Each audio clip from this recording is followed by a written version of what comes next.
would say is that all these cases need to be looked at. We need to hold people accountable for their failures in leadership, no matter what administration is.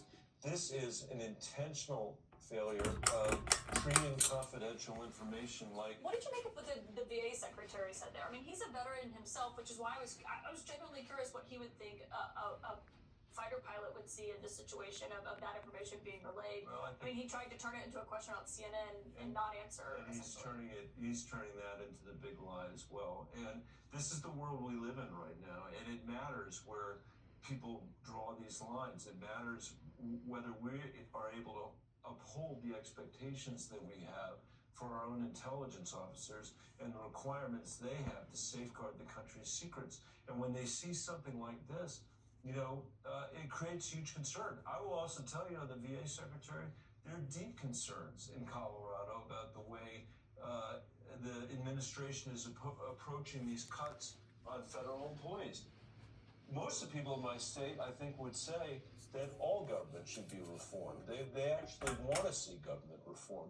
But the way Elon Musk is approaching it, the across-the-board cuts that the administration is pursuing, not just at the VA, but the Forest Service and other things, I think is creating even more profound mistrust. And when you look at what they've done with the Intel stuff over the last few days, that's a really toxic combination. Yeah, he said Elon Musk hasn't been at the Veterans Affairs Department, which I thought was interesting. Senator Michael Bennet, great to have you as always. Thanks for joining us tonight.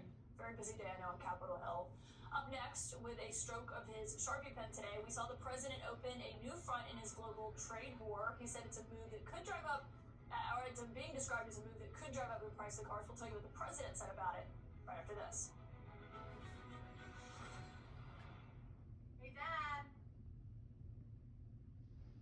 Saying that there was nothing that was classified or that could be construed as classified information in the text. We know what Mr. Goldberg has published. We know that the NSC says that they've verified that this was the actual text chain.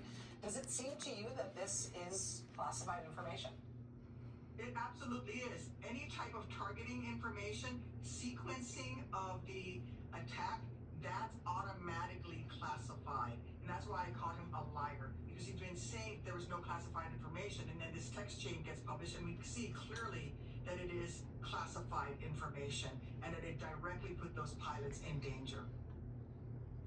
Once all of those people on that text chain, and there were 18 or 19 people or something on it, once all of those people started seeing the type of information that was circulating, again, on a commercial app, a non-government device, or non-government system, certainly not a classified information system, what kind of responsibility did they all have? Because I'm struck here by Michael Waltz, the National Security Advisor, having started this text chain and having apparently added the reporter to it. I'm struck by the fact that Mr. Hegseth made the decisions that he made to post what he did to this chain. I'm struck by the fact that the CIA director posted the name of an active intelligence officer.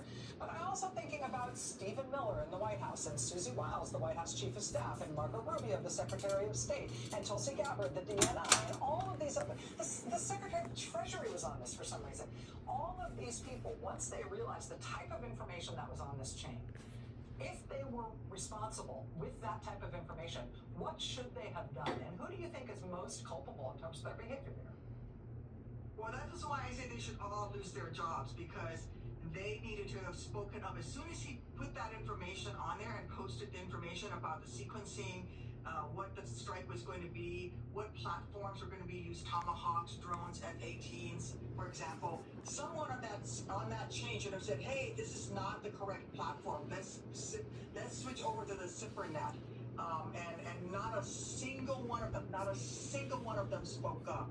That is egregious dereliction of duty in terms of their jobs. They needed to have spoken up, especially those who are in the intelligence community. And don't tell me that they don't know that. You've got Tulsi Gabbard, who claims that she's a combat veteran and she's all this experience. You've got the CIA director, who at one point was also the DNI at one point in the previous administration. These